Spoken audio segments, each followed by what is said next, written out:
Oh, some great questions we want to ask this morning. You can see just in the background, votes. And it's all because we're gearing up for election 2020. December 7, we're going to have that general election for the presidential and for the parliamentary as well. But we do know that we've just experienced a number of actions that have become a precursor for everybody to have some trepidation or some apprehension. And it's because we need the political actors, whether it is the opposition or the political party in power, to be in tune with what the whole mindset of the general population is. That we need some relative peace. We're not saying that everything should be cool, should be fine, should be smooth before the main election. But generally, we need to have that sense of decorum and that commitment from the various political actors that we're going to have a successful election. We can't have everything peaceful, but we're going to have a successful election. So far, what we've seen within this period of registration, for which we've even had the CODEO, for example, coming out with some statements, the National Peace Council just following up a number of times, leading up to what we also saw in Kaswa recently, just doesn't give us the right sort of what we call on the street vibe for us to say that, look, as we bet our money on this, we're going to get some returns on that bet. So we're asking this just cool question. And I'm using these sentences because I want all of us to say we're all familiar with this. Cool question. Are we sacrificing the national cohesion that we need prior to the election for the political success of the individuals and parties? And for example, this action, finding motorbikes being banned and the explanations that are coming from the minister. Before then, we've had scuffles between MPP and NDC. The NDC saying that, look, you're not giving us the space for us to do what we have to do. The MPP also replying the various constituencies that, look, this is all a fabrication propaganda by the NDC. It just doesn't give us the right sort of atmosphere prior to the election. So we need to discuss this. Somebody who has been making election commentary, also doing research and talking about this, has had a number of opportunities to speak at international and local forums as well, is Dr. Emmanuel Akwete. He is Executive Director for the Institute for Democratic Governance. And he's also being joined by Dr. Seidu, Senior Political Scientist at the University of Ghana. And for example, Dr. Seidu, I was just throughout the whole of yesterday evening reading a number of his articles and also write-ups with the Frederick Ebbe Foundation. And it's even published on their site about the precursors, what may have led to a number of the incidents we saw in 2016, for example. And we need to put this into perspective. At the tail end of this discussion, we'll open the phone lines and all of us will have a broader discussion on the subject. Now, I have to say welcome to all of you. Dr. Akwete first, can you hear me? I do. Great. I love your voice. Your voice is always great. You should have been a journalist, great broadcaster. And then also... I'm planning to take your job. Well, that's good, because you're not going to earn much, so, but well, that's good. You've already earned enough, so I'll come and replace you. Dr. Ali Seidu as well. Can you hear me? Yes, please. I can hear you. Yeah. Good morning. Hello, Ali. Yeah, yours is like mine. So, Charlie, you and I, we can be great broadcasters, can't we? That's please be where you are. It will help you.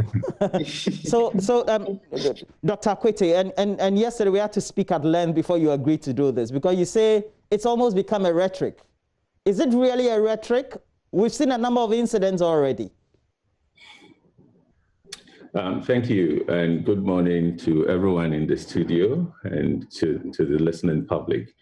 I think it's not rhetorical. We are facing an imminent threat and danger. The violent component of our elections, we've always had it from time immemorial. But if you observe trends from 2008, it's escalating and it's not abated. It's not going down. 2008, 2012. 2016, we saw a more proactive police, National Election Security Task Force, very active and warning what they would do if the situation got out of hand. I remember the IGP threatening to close down social media. I remember his dialogue with party leaders. I remember the CDS, Chief of Defense Staff, as co-leader of the National Election Security Task Force, also meeting journalists, about 2 meetings, and stating clearly that if violence breaks out and the police cannot control, they would intervene, and so on. What does that intervention mean? So it is a matter for concern that registration, which is an administrative procedure, actually, we shouldn't even be able to tell who is MPP or NDC in registration. This is one of the core functions of the EC. And for us to see an escalation of violence, gunshots, minister of state in the office of the presidency or the president shooting and to defend herself, and when police and others could be around to handle those aspects of our life. So it is the popularization, or the, how would I say, the civilianization of violence, of the control over the use of weapons in public and the exercise of restraint. You did not hear much from the police. Usually the violence we're seeing this time, they occur before you find the police on the spot. And I remember asking the question, does the police have intelligence? This is one of the elections that we are yet to hear clear statement from the IGP as chairman of the National Election Security Task Force, telling the nation what the plan is, what they would tolerate, what they would not tolerate, and having greater visibility of them. The National Election Security Task Force is not just the police. You have all the security agencies, and the armed forces, they play a prominent role. Usually the CDS and the IGP are together on many of the meetings. We've not heard much from them this time around. They are not visible, and their invisibility probably is contributing to the sense of entitlement those wielding guns have. They have to protect themselves, but that protection belongs to the police and other security agencies. If we go further into this matter, it is profoundly disturbing that this situation was predicted by a very senior police officer in the leadership of the police at the New Year School in 2019, last year. A commissioner of police warned the nation that in this year, we are going to see a level of vigilante violence and vigilante action that will be very difficult to control, and that it could put our democratic stability at risk. So he was calling on the nation and all those who have influence, civil society, chiefs and all that, to get involved. And soon after, we saw the IASO West Foreground action.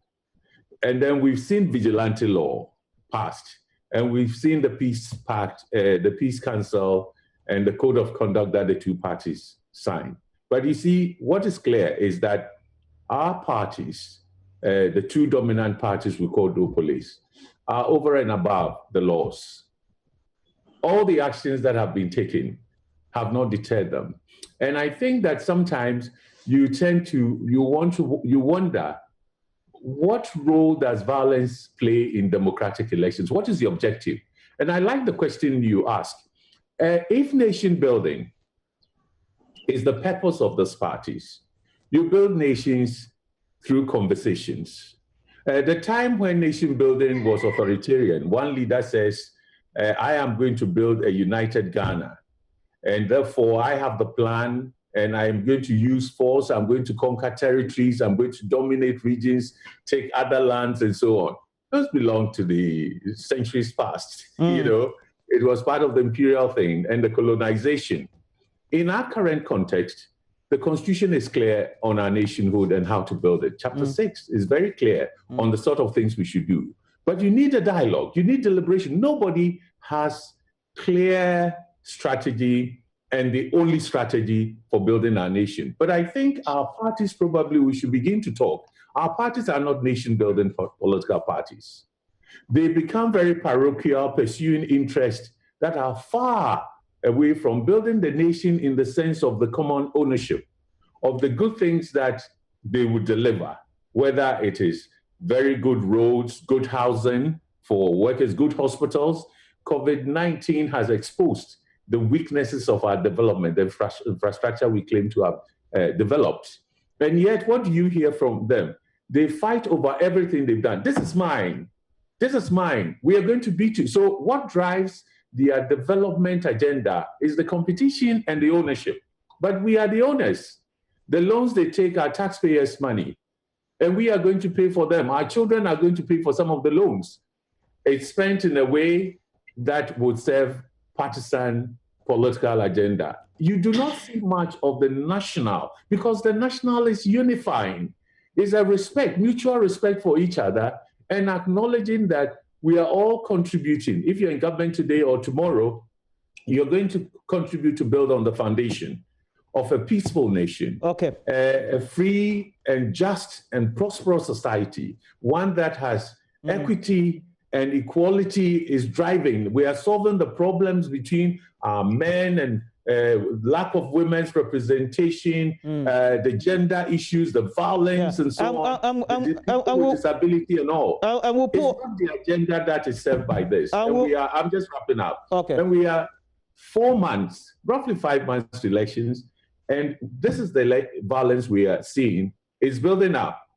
It portends very serious danger ahead of us, and we need to address that. All right. And since we're two, we'll keep our commentary in such a way that we all can have some great sound bites at the end of the day and contribution for us to educate everybody. Now, Dr. Seidu Seidu, moving on from where Dr. Akwete has just made this comment, it also means that perhaps maybe we should have been starting from a certain footnote. What should it have been before we began all these processes? Yeah, I thank you so much, and good morning to my senior colleague, Dr. Emmanuel Akwete. I think elections is one of the most distinguishing feature of every democratic state compared to non-democratic states. So election is one of the crucial ingredients for measuring democratic competitiveness, but for also giving citizens the opportunity to elect their leaders to govern them. The problem we have in our hands now, like Dr. Emmanuel Akwete mentioned, didn't start just today. And I think it didn't even start from 1992, when we began to revert to democracy after several years of military rule. I think we need to go back to the whole concept of our political culture and political socialization. When we grow up as people, what are we taught about the political system? What are we taught about the nature of politics and the character, the tools, and the mechanisms that are needed to be a political citizen? And we all know that the family, to some extent, the schools that we attend, to some extent, the political leaders that we familiarize with, are all agents of political culture and political socialization. So over the years, we have been brought up to believe that my family is a UP tradition, or my family is an Nkrumah's tradition, my family is this tradition. So once your family is this, the other is an enemy. So our political socialization has actually pitched one particular political ideology against another. That is where it starts from. And when we go to school, like in the past, where the educational institutions used to be serious agents of political socialization, speak to the need to embrace everybody within the state, regardless of the differences that exist between you and him, sacrifice being a patriotic citizen and shining parochial interests. Most of these things are not being done. Why? Because even those who are doing it know that what they tell you in class, when people observe what is being done outside of the classroom, the lifestyles of politicians who are supposed to be mentors, the lifestyles of leaders, community leaders who are supposed to be mentors, are very contrary to the theoretical teachings that we do in class. So one, I think we need to go back to the whole concept of we engineer our political socialization process. But because of this particular political socialization process, we have adopted a specific kind of political culture, trust in state institutions, especially the security forces. Ghanaians over the years have very little trust for our security institutions, especially the police service. So people now believe that the police can no longer protect people as it is enshrined in the law. Because over the years, either states have set up parallel security institutions that has usurped the power of the police service, or the police service over the years, elements of them have not behaved to the professional standards that is required of them. So in a situation where there is so much lack of trust in these institutions, people will begin to take the law into their own hands and will want to protect themselves. And you believe that's what's happening? Yes, I seriously believe that, because people don't trust the police service. If I'm a minister of state and there are laws in this country that exist about how we should do things, and there are security that can maintain law and order, why do I carry a gun? Why do I carry a gun? Because maybe the minister believes that the police service is not up to task, or they can't protect him, or they are not doing their work, or they may belong to one particular interest party and not the other. So what you ask yourself, why will actually make a minister of state just visiting a polling station to carry a loaded weapon? It means he believes either the police doesn't exist, or they are not doing their work, or she just wants to show off. And that leads me to the third point: enforcement of our laws.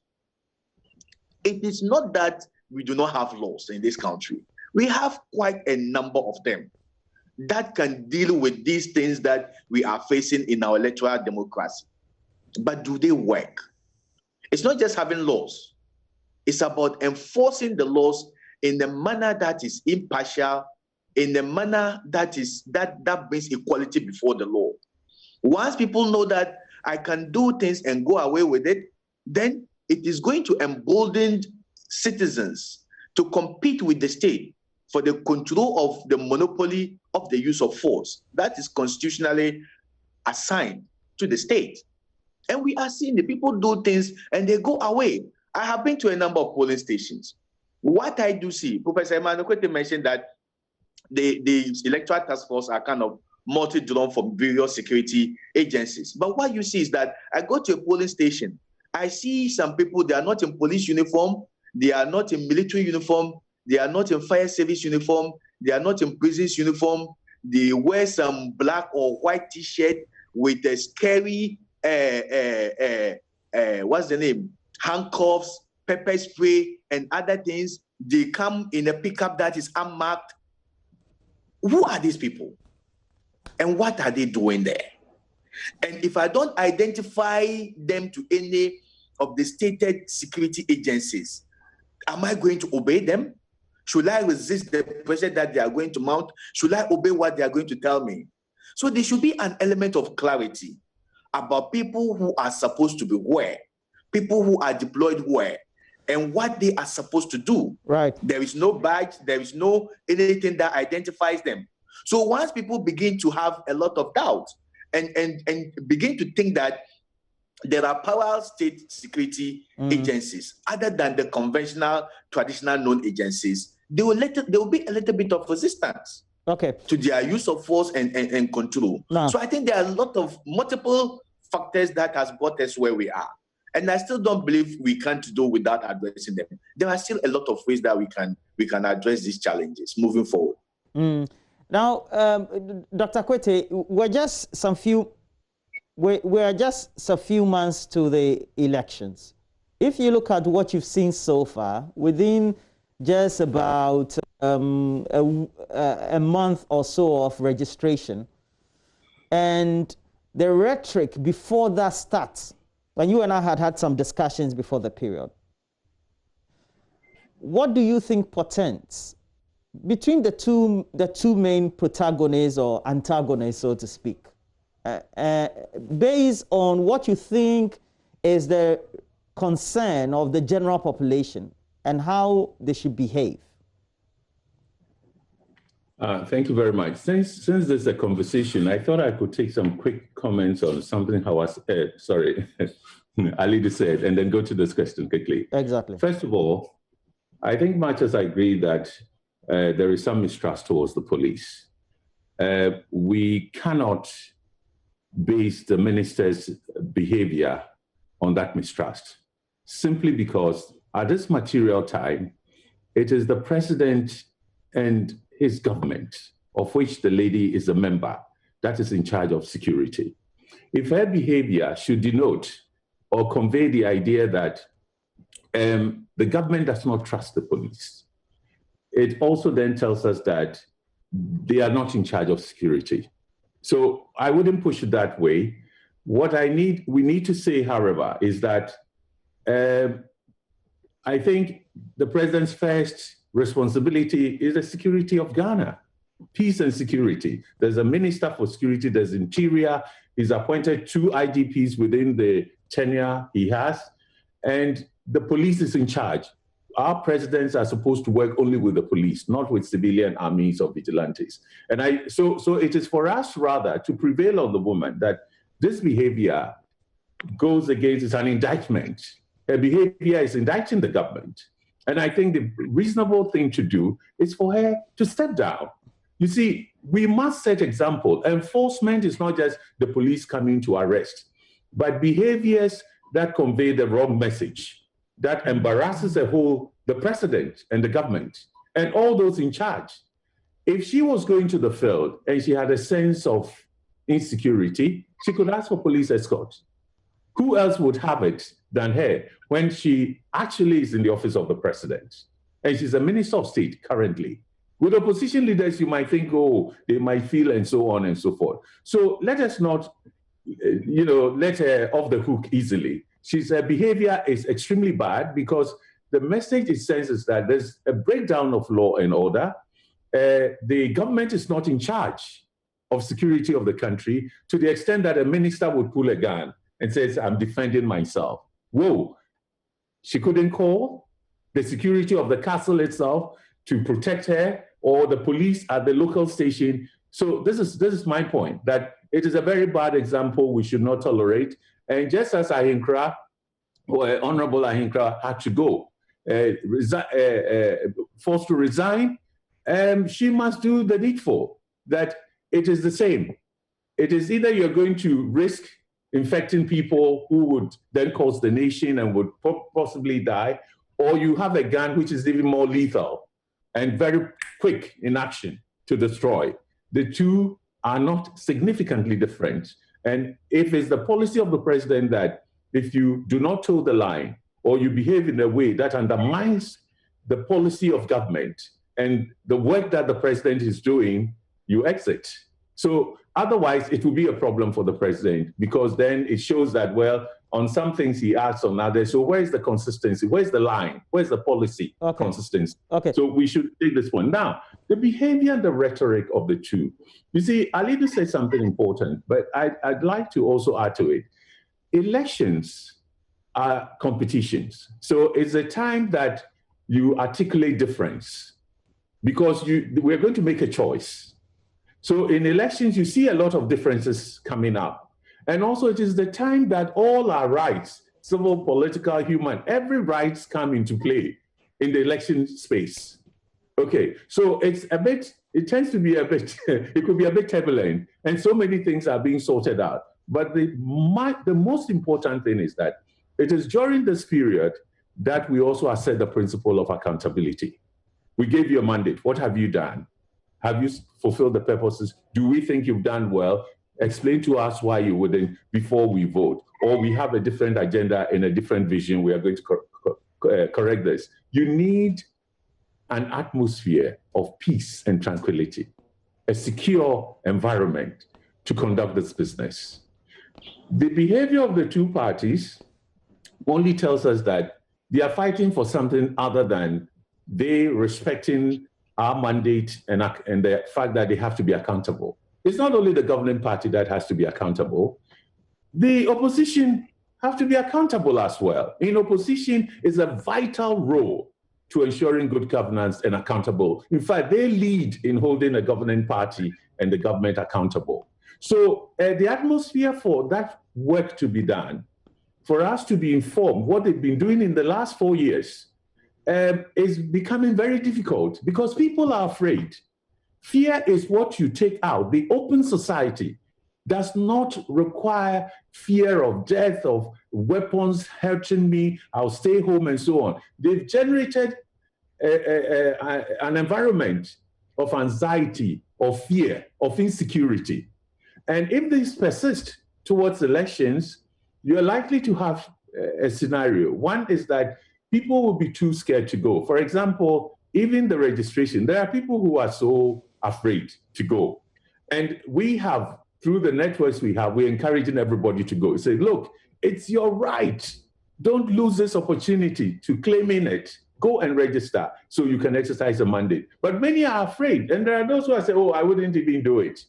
And so they are actually endangering in the COVID context where we thought COVID is so dangerous that we shouldn't even hold elections. Their behavior probably is confirming the fears others had that, look, this is not the time because of the nature of our politics. It is going to create too much anxiety, too much fear, and it has health impact. It has health impact. What you see this year is that unlike 2016, 2012 and others, where civil society groups will be out and about between these two parties and preaching strongly the message of peace and so on, the public space, because of the restrictions, is guarded and because of the fear of COVID. So we are not there to be able to counter what they are doing very forcefully. Then it takes you to the radio stations, the social media, and so on. And that is even a more serious war front than the physical space we don't have. Yeah. The radio stations, about 400 we're told we have, ownership is shared between people who belong to the two parties. And that is now the political space. We call the virtual space. And go and say something, you are attacked. We hear there are warriors, is it social media warriors or a certain name given to them? And these two parties have done that. So when you look at their behavior, you ask yourself, what is at stake? And I like the question you asked. Is it that the happiness of Ghanaians, that Ghanaians must have work and be happy, is the overriding goal? Development, that must be accelerated, transforming the economy, everybody gets a job, and so on. Are they the values and the ideals pushing them? I'm afraid it is not. You see, the only time people resort to violence has to do with profit business. It has to do with profit business. If just look at those who deal in drugs and the mafia and so on, you know, their justice is instant. They kill. And the least thing, and so it's so violent that you live under fear and so on. But democracy is not like that. They can give space, we support them, they have the resources. Yet their behavior tells us development is not the center. It is more accumulation. It is more profits. How much am I going to make out of this? If not, and development is the real agenda, look, they will talk to the people on the other side because they may not have all the competent people they need or all the ideas to deliver what they want to deliver within 4 years. So there will be a lot of talking. They might even be accused of stealing ideas and people. You see carpet crossing and so on and so forth. So our multi-party, the duopolistic two giants we have, they veered, of course. And why? Simply because there is no regulation. When the banks misbehave, the Bank of Ghana steps in. Security Exchange steps in. When they also feel that on the other side of stocks and so on, some misbehavior is going on, they step in. Electricity, you see Ministry of Communication dealing with NCA and GBC and so on. Who deals with the political parties? Nobody. And these two parties are behaving as if they are over and above the state. They appoint the IGPs, the commanders, the ministers, and so on. So who calls them to order? And that is why we need to seriously consider regulation. When you have two monopolies that are putting the risk of a nation, you're putting the stability and peace of a nation at risk. It's our own safety and security. You have to be called to order. They break you up in the economic environment. Why can't we do that here? So we must look at regulation. We must really seriously look at the over-concentration of power in the executive arm. That is the lure. There's so much power there that people around an elected president have their own power. It's like break it up. There is so much the center cannot hold. And if we do not unpack this power, that's why this devolving power is becoming important. Let's shift our parties into local government and areas where they are now going to roll their sleeves and work, solve the problems of the communities, the post-COVID-19. Let's see parties working to improve lives, healthcare, education, sanitation, jobs for the youth, and so on, and transforming the communities, and see if they would have time to do this kind of politics, or whether they will want to court the favor of a president and work with ministers in different parties so that their share of resources comes to them, or they even get their support to raise loans and do many other things. So it's time to also change the agenda and the political game, shift it towards development. Now it's not focused on development. Now it's focused on there's so much power. If I take it, it's going to help us, guy. They are financed by people we don't know. They are monetizing politics. I saw a lady carry a bus load of money, distributing it. Where is the police in this? Wouldn't they come forward and say, hey, where did you get this money? And why are you doing it at this time? Well, are you distributing money for state purposes, but mixed with your private electoral agenda? So there is chaos and anarchy. And we need to address this very quickly. Well, so in the next 10 minutes, we have to kill this. And let's make sure, as we do the time, there's this professor of politics at the Princeton University and Harvard as well. She teaches both sides and said, and that's Nancy Bermio. She says, democracies just don't merely collapse. It implies a process devoid of will. Democracies die because of deliberate decisions made by human beings. Now, Alidu, let me ask you this question. And this one, I'm making this inference from the submissions of Dr. Akwete. In America, in the UK, we still have two dominant parties, or even elsewhere in the world. We have two dominant monopolistic democratic parties, but their system work. The politicians are not above the law. It's still the executive that is the most powerful, making the decisions. If it's Brexit, the executive has to take the decision. If it's whether going to war, the executive has to take the decision. Why is it different in our case? Alidu. Okay, before I answer that, I just want to make a little bit of clarity. When I said the police, there's so much suspicion on what the police have been doing and their capacity to work. I wasn't actually justifying why the minister actually carried the gun to the police station. I think I condemned that action in no uncertain terms, and I believe she should not just resign her position, but the law must take its course, because it was a serious act of intimidation, but also disturbing the public peace. But I was just pointing out to the fact that the police are subject to manipulation and direction and control from political executive. And because of that, people may have their doubts about their ability to do their work impartially. I think that was basically what I wanted to speak to. Now, Mr. Walker, if you actually look at these developed democracies, and Dr. Akwete will agree with me, it's more about institutions and allowing those institutions, the independence of the institutions to work. You see, when they talk about democratic peace theory and all the principles, the selling points of democracy, it's largely about what? Using available inherent democratic institutions to address democratic grievances in a manner that is devoid of violence. So when we say in democracies guarantee peace, democracies don't fight each other, it's not that they don't have weapons or they don't have powerful military or they don't have powerful men. But the success of every democratic state is built on what? democratic institutions, including the Constitution, including legislative instruments, executive instruments, including a judicial review, and all other acts that helps to regulate people's way of life, and institutions and actors that exist within the democratic system. In those developed world, it's not, they have more, most of them practice multi-party democracy, just as Ghana. But the level of competitiveness, electoral competitiveness, is built around two dominant political parties. So Dr. Akote referred to this kind of duopoly. I think it exists in Britain to some extent, it exists in the United States, and to some extent Ghana and other democracies. But the difference between their ability to peacefully resolve disputes and act in a more consensual manner is the fact that they respect democratic institutions that exist within the country, and they enforce the laws as well. They enforce the democratic laws as well, and they make sure that institutions that are assigned constitutional powers are made to work without interference from other institutions.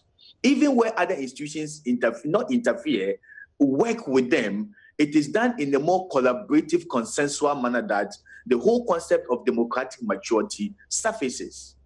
In our case, we have the laws, all right, though it has now outlived its usefulness. The 1992 Constitution was one of the best democratic constitutional document you can have in the sub-region. But what happens? It just exists. We keep adding acts of parliament, we keep adding more laws, we keep adding bylaws, we keep adding executive instruments, and they are not working. After the Ayawasu West Wagon by-election violence, we came up with a Vigilantism Act and other related offenses. Where is this offense? Where is this law?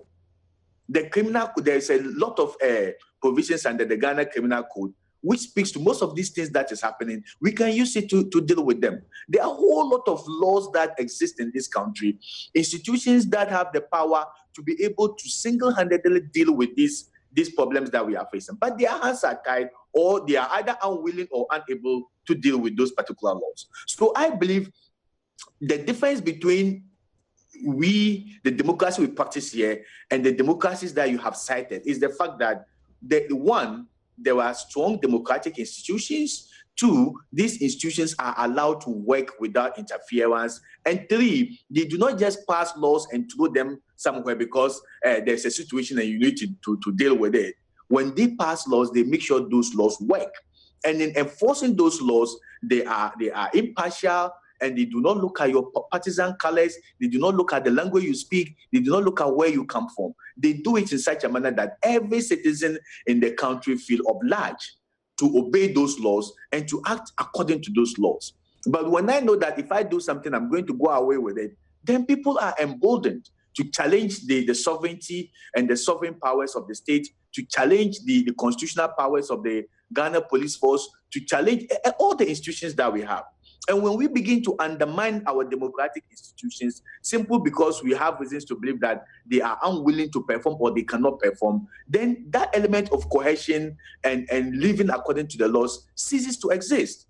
And when we move to that particular point, we are tipping closely towards a failed state, because state without regulation, state without institutions, and state without the power, the backbone to act, especially in political leadership, then you are technically moving towards the state of nature.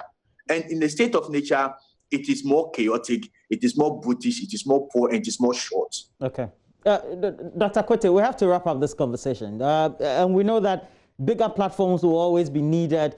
And you made a comment that because of the pandemic we have, the space that IDEC would have occupied, CDD would have occupied, ISA would have occupied, UG's political science department would have occupied, is now crowded, or is now crowded out, so to speak. Where do we need to do the interventions? Is it face-to-face meetings, or making sure that we do these interventions on the whole?